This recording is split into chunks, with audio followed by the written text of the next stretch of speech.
नमस्कार बच्चों। देखो बच्चों, आप 7वीं कक्षा में पढ़ रहे हैं।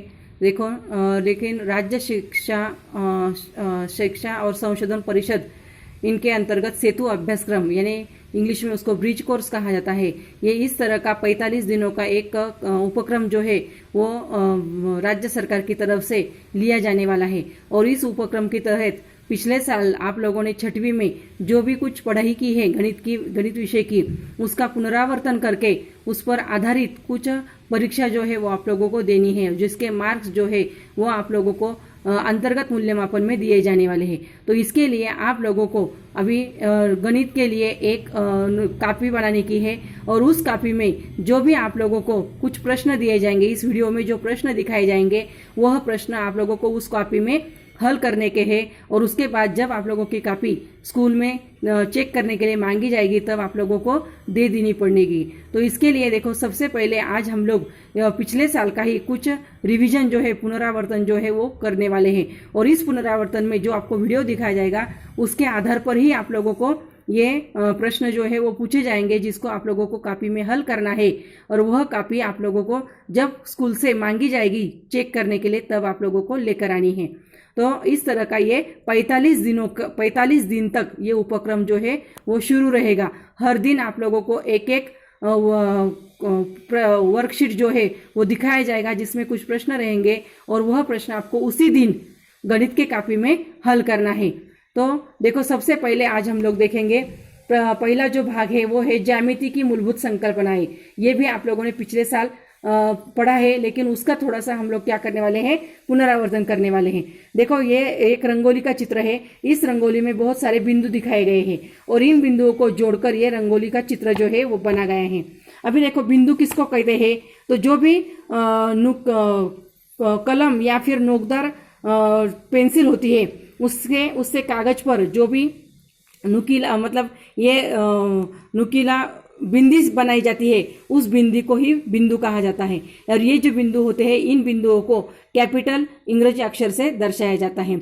ये जो बिंदु होते हैं, इन बिंदुओं को कोई भी दो बिंदु जोड़कर रेखाखंड तैयार होता है।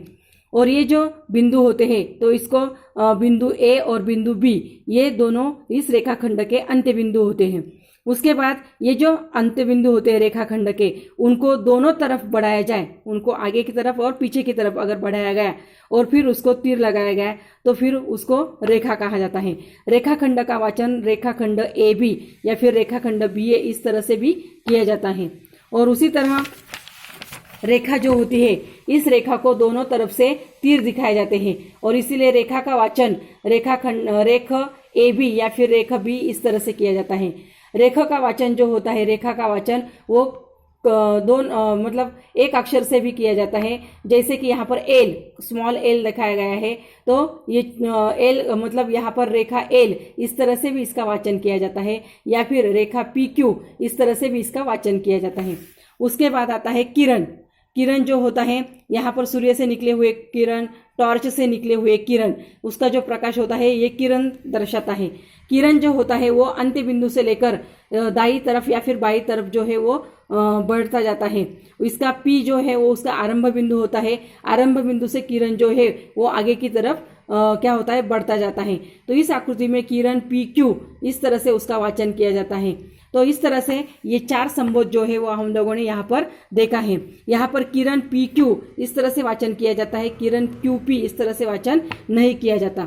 अभी मैं आपको एक वर्कशीट दिखाने वाली हूँ, जो वर्कशीट आप लोगों को हल करनी है। अभी देखो, ये वर्कशीट किस तरह से हल करनी है वो आप लोगों को कॉपी में करनी है। देखो, यहाँ पर ये प्रश्न पहला दिया है, संलग्न एक आकृति दिखाई गई है आपको। तो इस आकृति का निरीक्षण करके आप लोगों को उस आकृति में सररेख बिंदु, किरण, रेखाखंड और रेखा, इनका नाम जो है वो लिखना है। उसके बाद नीचे आकृति दी है, इस आकृति में इस रेखा के भिन्न भिन्न नाम जो है वो भी आप लोगों को लिखने हैं।